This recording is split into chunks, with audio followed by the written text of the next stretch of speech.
I see I have some questions that are coming in already.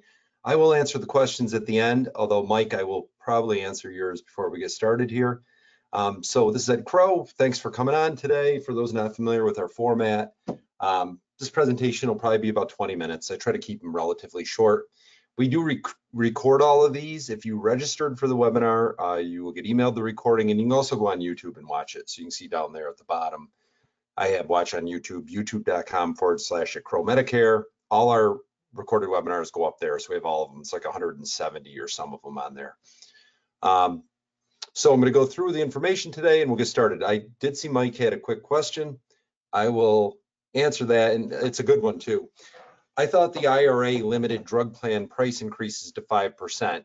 It does limit the price increase on the base benefit, but most of the premium attributed to a standalone drug plan is not base benefit. It's what's considered the extra or ancillary benefit. So it really makes it pretty much unlimited as to how much they can increase those prices. And Mike, I can tell you, you're going to see a much bigger than 5% rate increase on the Part D plans. So that's a good question. The rest I will answer at the end, but that's a good one.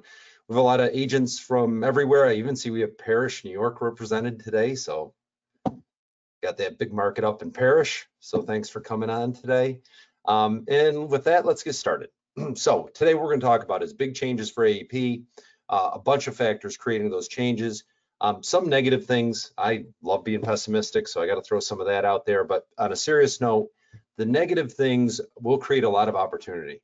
So we're going to talk about that opportunity. I think, long story short, you're going to see probably a higher percentage of Advantage sales this year than you will anything else. But we'll get into the details about that. So talk about large standalone Part D premium increases, potential loss of commission for Part D plans as well. Nothing's guaranteed yet, but it's definitely looking that way. I'll talk about that. Increased client interest, I think, in exploring the move from supplement to MAPD. Certainly not everybody, but I think there'll be a heightened interest in that. Potential loss of revenue for agents in some cases, but in other cases, a potential increase in revenue. This year, I think, is going to be hard on agents with big med sup books. It's going to be a difficult, challenging year. Increased out-of-pocket and reduced extra benefits on Advantage plans for sure. And then we're going to talk about how you can prepare for these changes, accommodate clients' concerns the best you can, and increase your revenue. Definitely can increase revenue this year. There's opportunities for it. Having said that, it's going to be a busy year. I think once I go through this, you'll see that. And again, questions, just ask in the webinar. I will answer them at the end for you. And then you can always watch the recording on YouTube. All right, we'll hit the $2,000 drug cap first. That's going to have a huge impact on a lot of things. Big impact on, I'm talking about Part D here, big impact on Part D, but almost a bigger impact on Advantage as well. But the cap creates a shift of cost. Not only is it a $2,000 cap, but in the IRA and that legislation, when they wrote it, it switched the cost responsibilities a great deal from CMS, Medicare, to the carriers. It almost flip-flopped the percentages. So it not only put a cap in place to obviously cost more for the carriers, but it also shifted a lot of the cost responsibility of funding to the carriers as well. So it's kind of a double whammy there.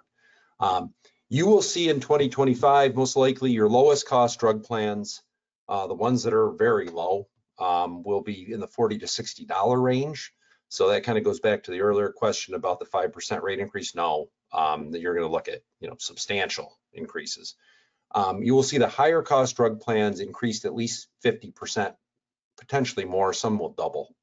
And again, your lower cost plans will be 50 to 40 to, I should actually put in 40 to 60 range. The $100 admin fee.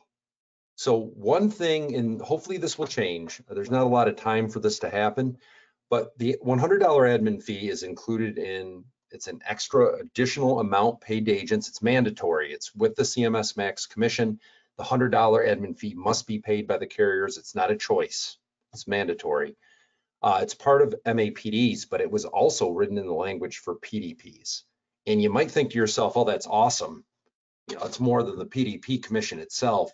The problem is the carriers only have two choices. They either pay the full PDP commission plus the $100, or their only other option is just don't pay commissions at all, and then they don't have to pay the 100. And I think they're going to take that second choice. I can't blame them, honestly. There is an opportunity. It's going to be short time frame, but maybe CMS can change that language. They're doing one more edit, I think, in June. I hope they do, but if they don't, and they leave that $100 mandatory to pay on PDPs in there, I think you'll see a lot of PDPs just be non-commissionable, if not all of them. So that is bad news, especially if you have a big med sup book. You could be looking at that scenario. So speaking of the med sup book thing, remember the $100 admin fee is not paid on Medicare supplements. It's just for CMS regulated products, Advantage and PDP. And again, leaving that $100, putting that $100 in for the PDP sale is going to backfire badly. Maybe it wasn't done intentionally, but it's going to make those Part Ds non-commissionable in many cases. It's going to, that with the drug cap is going to lead to substantial premium increases to beneficiaries, as I mentioned, and more cost share on the tiers as well. So yeah, it's a $2,000 cap, but they're going to set it up so people get there a lot quicker. And these factors, I think, will push some people who are on a supplement and a drug plan. It'll push them to Advantage. Not all of them, of course. You got a lot of people that'll stay on a sup. They'll just eat the higher cost because of the big increase in the drug plan. But I think there'll be a portion of the population that will take a look at Advantage plans. People who have traditionally just been on a supplement, you get it to a certain price point, you add enough money to their monthly spend, I think you'll get more heightened interest in Advantage plans because of it.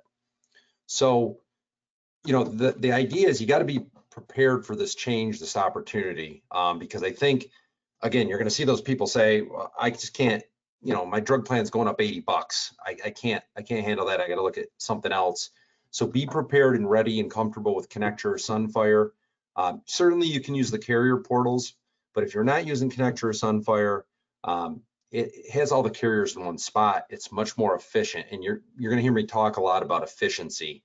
This AEP, as you can already see, is going to be busy. I mean, people start getting huge rate increases on their PDPs. They're going to start calling. They're going to want to shop. It's going to be busy. So being as efficient as possible. So no Connecture or Sunfire well. People always ask me which one I like better. Sunfire to me has some advantages right now because they record on an inbound call, and their plan comparison, especially on the MA side, has all the ancillary benefits in the initial comparison. But I know Connecture's making some big changes as well, so we'll see where that goes.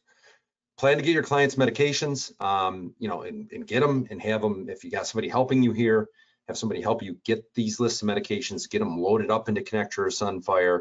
That way, when you talk to that client, you can just run them quick. If there is ever a year to contact your book for AEP, this is it. We do have a lot of agents. I know a lot of agents that just write all year. They don't get in touch with their existing clients, and they get attrition because of it. But this year, I think that's going to be major attrition. So if you're going to contact clients, or if you never have, this is the year to do it. Phone call is better than everything else. A phone call to the client always works. Email's the worst. Email gets opened the least. Text is great. Phone call is best. Combination of all three is even better. So if you don't contact your book this year, I think it's going to hurt. Know the available Advantage plans. If you don't know how to enroll through voice, email, or text through Connecture or Sunfire, or again, the carrier portals, learn to do so. And I keep mentioning Connecture and Sunfire again, because it's more efficient because everything's in one place. Utilize, and I mentioned Pinnacle, obviously we're part of Pinnacle, but look at Pinnacle's website. They will put the 2025 first looks on the site. They put them all up there. They'll come out fairly early, well before AEP starts. And really use those first looks to see what the Advantage plans are going to look like, and to determine what's going to be your go-to plans, what looks good in a certain area, especially this year when we're going to have big changes in Advantage plans. Use those first looks. They don't get utilized enough. You'll be able to see them a couple months ahead of time, and you can use that for planning purposes. And I think it'll be needed this year. Okay, well, there was questions with the final rule about the higher commission states and will they stay higher? There's 5 states that pay higher commission versus the national states. It looks like they're going to stay that way. So, you've got Pennsylvania, Connecticut, DC, New Jersey, and California are all higher commission states. It looks like they're going to stay higher. And remember, part of that commission mandatory, the carriers now don't have the choice of paying less than the max. They're going to pay commission. They have to pay the max and they have to pay the $100. So you're going to get an extra $100 per sale on Advantage with an extra $50 on the renewal. Initially, we thought this was just for new to Medicare sales. It looks to be on all MA sales. It's a big boost for agents. It really is. And I think the increased interest in Advantage and that additional revenue can be a big positive for people. Again, if you've got a huge med sup book, I think you got to be open to the opportunity to look at Advantage for clients, because I think some of them are going to want it or want to look at it at least. All right, let's talk about the changes to Advantage benefits. Most 2025 Advantage plans, I think this goes without saying, but they'll have higher copays, higher out-of-pocket, and they're going to have less extra benefits. There's a lot of reasons for this, kind of a perfect storm coming together to make this happen. Dental is going to be reduced, and that's because in the final rule, it made dental implants mandatory in Medicare Advantage dental plan coverage. And if you make mandatory dental implants, I think the response you're going to see from the carriers is to reduce dental max benefits. They would have to, because it'll increase, putting implants in every plan will increase utilization a great deal. And I think they'll lower the max to counteract that. And again, I have a lot of people coming on and I see some questions come in, and I'm definitely going to answer those at the end for you.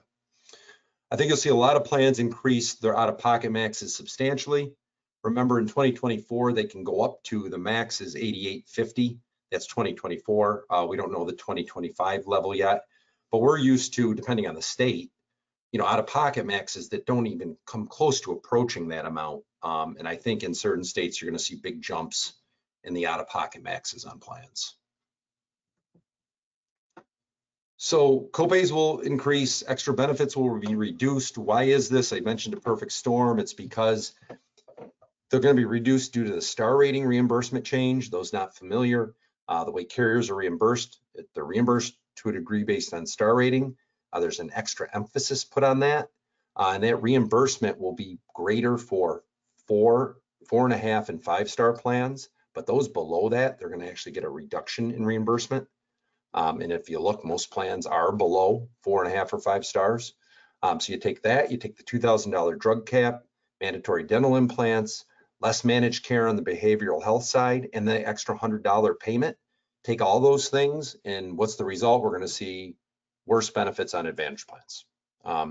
So I'm being negative. How is this positive for agents? Well, as I mentioned, people on Advantage, less likely to migrate to med subs and drug plans. I think you'll see people currently on med subs and drug plans maybe be more open to looking at an Advantage plan. And when you go to Advantage, you got that extra revenue. I think some people will just want to stay on a sub, but maybe won't be able to afford it with the extra drug price. Anyway, they need to go somewhere.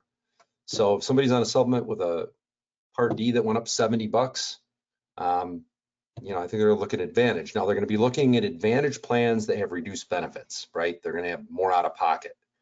And I think that's going to create a big need for ancillary products.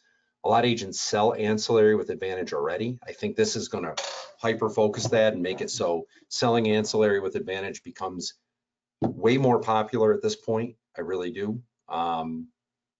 So I think you'll see an emphasis on that, on a lot of people doing that out of the necessity, because people will have such higher out-of-pocket risk with Advantage plans going forward. Okay, so speaking of ancillary, I think 2 common ones. Now you can go and sell a lot of different ancillaries, but what I would give you for a suggestion is just focus on 2 if you want to keep it simple. Hospital indemnity and cancer, and then maybe standalone dental. I'll hit that 3rd, but certainly got higher out-of-pocket maxes, you got higher cost share, hospital indemnity plans and cancer plans, it makes sense. That increased out-of-pocket exposure creates a need. Hospital stays can drive your out-of-pocket on an Advantage quickly. A lot of people incorrectly think that the original Medicare 60-day grace period applies to Advantage plans. It does not. So if somebody hits all their 5 days of copays on an Advantage, comes out of the hospital for a week, goes back in, they do not have a 60-day grace period like they do on original Medicare, 60-day benefit period, I should say. They go back in a week later, they're going to get hit with copays again.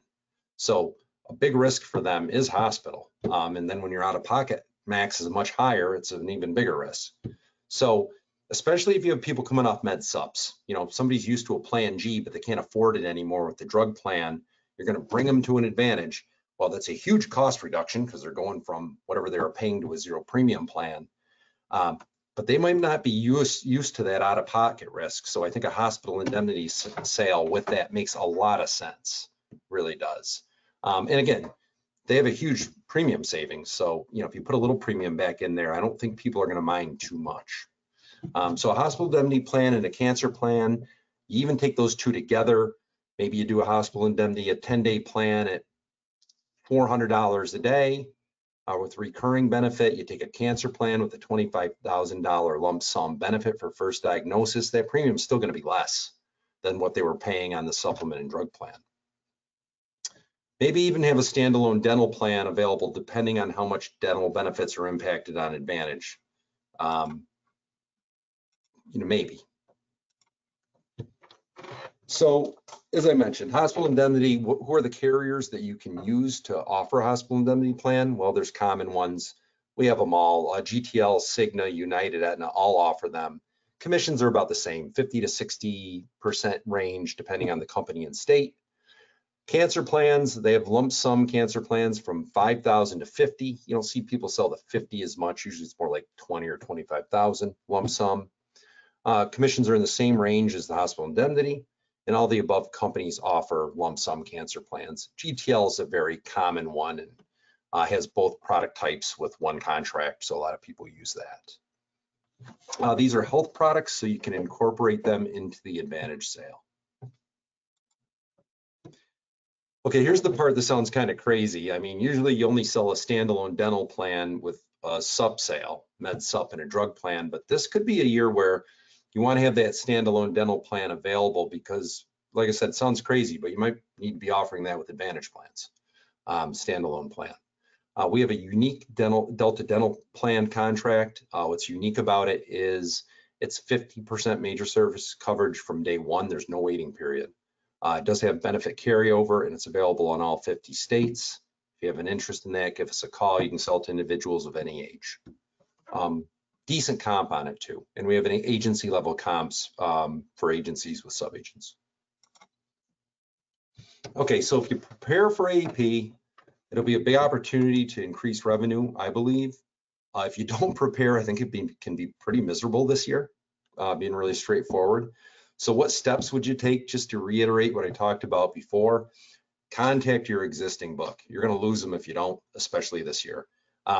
Be efficient with running medications and checking doctors. Use Sunfire or Connector. Don't use Medicare.gov. You need a username and password. It's not going to save the information otherwise. I just see a lot of people still using Medicare.gov. You can't enroll the people from there. It's just really inefficient. Get comfortable with email, text, and voice signature. It's nice if you got an existing client. You can just quick send them a text to enroll them to a different plan or use a voice signature. One thing I'll mention is if you're not face-to-face, make sure you record. We have people who have been getting in trouble this year. It's for not doing the recordings, and you have to record if you're not face-to-face. So make sure you're recording that enrollment call if you're not meeting with the people in person. Take a look at the 2025 first looks when they come out. Get a good idea of what things are going to look like, especially this year. More people interested in Advantage means more sales, more extra revenue for agents because of the $100 on top of the normal commission. You can contact us if you need help with any of this stuff. If you work with us, you have access to both Connector and Sunfire at no cost. You're already set up. If you don't know how to get in there, we can help you get in. I have demos recorded. We can do live training demos for you if you want. We can give you access to ancillary products. We offer a ton of them. I mentioned a few earlier that you could use. We have a unique contract with Delta, as I mentioned earlier. We also have the others. A lot of people use the NCD, with the MetLife Employer Network. That's a popular one as well. We definitely do sessions with people on AEP planning, most efficient ways to handle an existing book. There's a lot of ways you can be efficient there, especially this year you need to be. And it's going to be critical for you for the 2025 AEP for sure. That's it, quick run through. I want to see if we have any questions. I appreciate everybody attending today. Again, you can watch the recording on YouTube, and we're going to email it out as well. And let's see if we have some questions. All right, we do have some questions. In fact, we have a lot of them. Okay. So somebody said, thanks. I was hoping I'll leave the carrier's name out would only be 55 cents. Yeah, it's going to be more like $55 instead of 55 cents. The question is just regarding low-cost drug plans and how much are they going to go up? They're going to go up a lot. Somebody asked, is this effective on 1/20/25? Yes. Yeah. If PDPs go non-commissionable, will we still get our renewals? That is a great question. I do not know the answer to that. The only thing that could save it here is if, again, there's a little bit of time. Medicare is going to make, CMS is going to make a tweak, and maybe on that tweak, they'll remove that language that dictates you got to pay the $100 to the PDP sale. If they do, everything can be normal, I would think. If they don't, I think, again, you're going to see most plans just won't pay commission. For PDP, if they pay admin fee, will there be any residual? Well, I don't think that's going to happen. I don't think any carriers are going to pay the PDP commissions if they got to pay the admin fee. If they make it non-commissionable, I don't know the answer if they'll pay residuals or not. Will Connector have voice scope of appointment? They do already. Connector does have scope SOA. Oh, I'm sorry, you're right. They don't have voice SOA. They have text and email. Yes, Connector is going to add text. They're going to add voice signature, and they're going to add voice SOA. That is their plan anyway. Somebody who left, they asked a question and then ditched. That's fine. Will the $100 admin amount get paid out with the normal commission? Yes. Do you think that $100 is going to stay in the future? Anywhere on the comps, what the comps are going to be? Commissions have to be the mandatory. I don't know what increase they're going to have. I don't know if they will this year like they usually do. But you know what the max CMS allowable commission is right now. You'd have the $100 tacked onto that. I don't know if there'll be an increase to the max allowable commission for 2025, but even if there isn't, you're looking at a revenue increase. Is the $100 admin fee on MAPD and PDP only on initial sale or renewal as well? It's 100 on initial and it's 50 on renewal. What else we got for questions? Are these changes all finalized for 2025? Yes. Unless they tweak something or take out something, like I mentioned with the $100 on the PDP. Are there good hospital indemnity and cancer plans available in New York? No. I search all the time for a carrier that wants to do business in New York. I cannot find any. If anybody knows of one that's good, please let me know. And I'd be looking for a company that does hospital indemnity and cancer in New York. I've not had much luck with that. So open to suggestions there. Is Pinnacle staying in business for 2025? Yes. Yes, they are. Which dental plan would be strongest and have implant benefit? Well, standalone dental, as I mentioned, the Delta plan we have does cover implants. So that would be an option. There's some other plans out there. I don't know off the top of my head if the NCD, National Care Dental with MetLife, has implants or not. I'd have to look that up. So I'm not sure at this point. Will New York get hospital indemnity or cancer plans this year? No, New York, the way things are set up in New York with the insurance department, companies just don't want to do business in New York, especially on those kind of products. Maybe there's one or two out there I'm not aware of, but if there were, definitely would want to talk to them and get something set up with them. A lot of questions about, I'll just cover this in general. Are there ancillary products like hospital cancer plans in New York? No. There might be one or two I'm not aware of, and if there are, definitely would want to work with them. Do you have to record if using a virtual call? Yes. Yes. If you're not face-to-face, it doesn't, whether you're using Zoom or whatever, That's not considered face-to-face. Yes, you have to record. Somebody said, I use Connector to run medications. Many times the cost of individual drugs are not even close to what my clients are paying. Is Sunfire better to run medications more accurate? No, it is not, because it's pulling from the same place. It's pulling from Medicare.gov, the same information anyway. So, usually if Medicare.gov is inaccurate, then in most cases, Sunfire and Connector will be too. Are big carriers still paying admin fees for plan year 2025? I think you mean overrides. Yes, we don't know exactly how much they will be, but there will still be overrides for 2025. To what extent, how much will they be reduced? I do not know, but they will be there. Do you have to record the whole enrollment or just the statement about Medicare? The whole enrollment. You got to record the enrollment call. Will carriers be able to charge a large copay on implants to protect other benefits? Sure, but it's not going to be enough to protect other benefits. I think they're going to have to lower plan maxes to compensate for it. Okay, somebody said this was extremely helpful, Mr. Crowe. You are amazing. I will admit, though, this person is very biased with her opinion. So thank you, though. It's not that I don't appreciate it. Are they aware of what will happen regarding the $100 rule with PDP? I don't know. That's a great question. I don't know if it was done intentionally or by mistake. I know it was brought up, and that's why I mentioned there could be a small opportunity. They're going to address this in early June. There could be a small opportunity. Maybe they didn't realize it.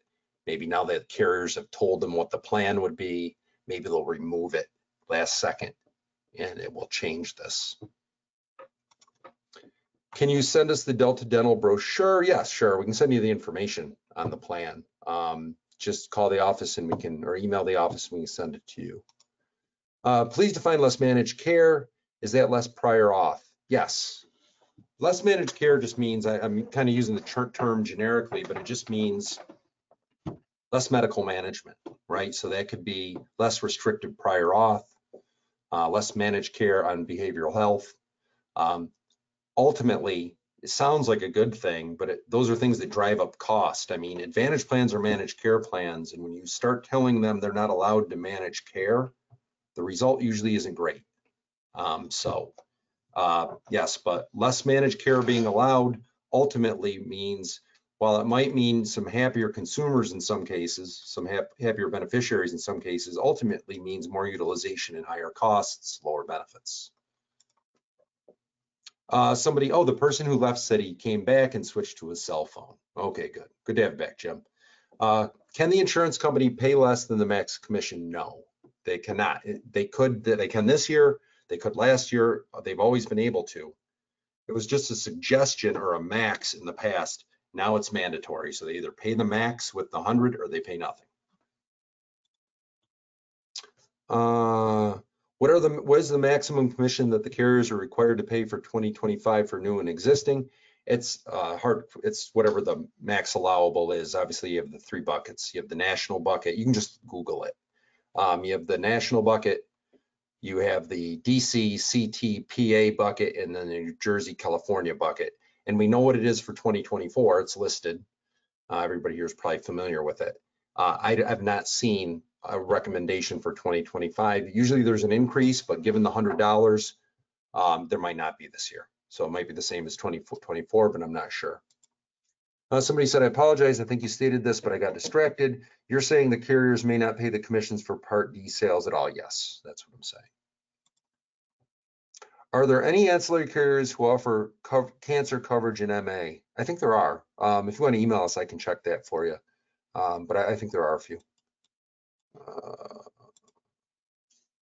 Carriers have to pay the $100 admin fee for each sale. I missed the details on this. Yes.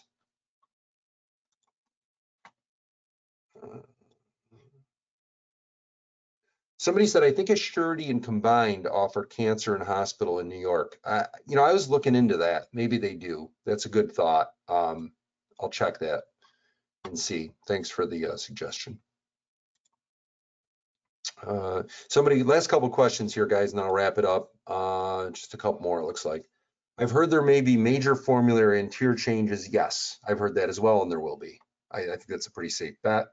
Can benefit amounts be increased on the Delta Dental plan? No, it's just 1,500 is the max right now on that plan. I think they're looking at coming with a higher option, like a 3,500 or something. But again, it does waive waiting periods, like I said, and it's 50% major from day one. Will the $50 admin fee be paid on existing MAPD clients? I believe not.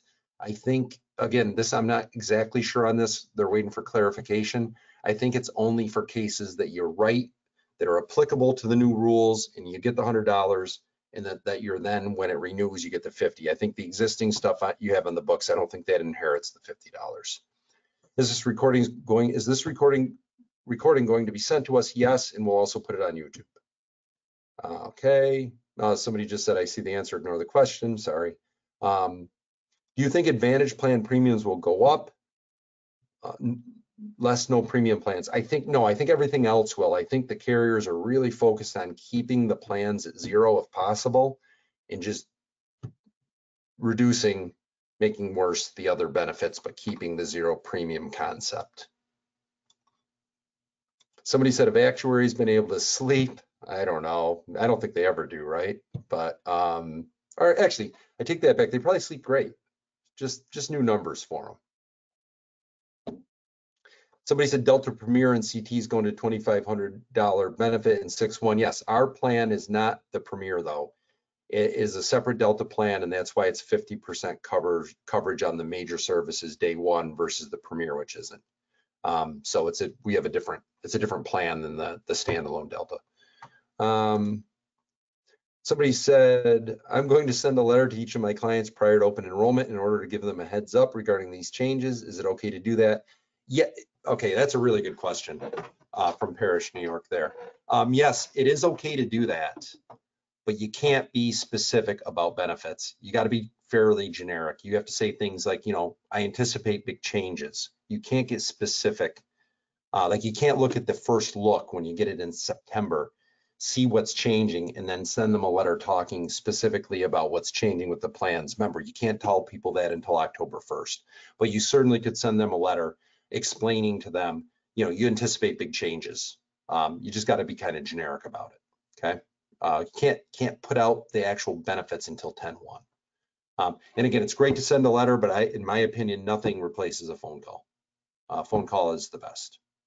Letter, great, doing both, but I don't think the letter replaces the call. Let's see. Am I going to Binghamton Thursday? No, I had a change of plans, and no, I'm not going to Binghamton Thursday. But I know you're going to Florida, so enjoy. That's it. Looks like that's all the questions. I really appreciate everybody coming on. Really good questions, by the way. Thank you. Who knows, maybe the Part D thing will change, but I think in general, think about this, about what we talked about, and start making accommodations and plans for the AEP. Because I think if you don't, if you wait till the last minute, I think you're gonna have a struggle this AEP. You're welcome, Jenny Poindexter. Appreciate it. Thank you too. All right, guys, thanks for coming on. I hope everybody has a wonderful week. Have a great day. Thanks. Bye.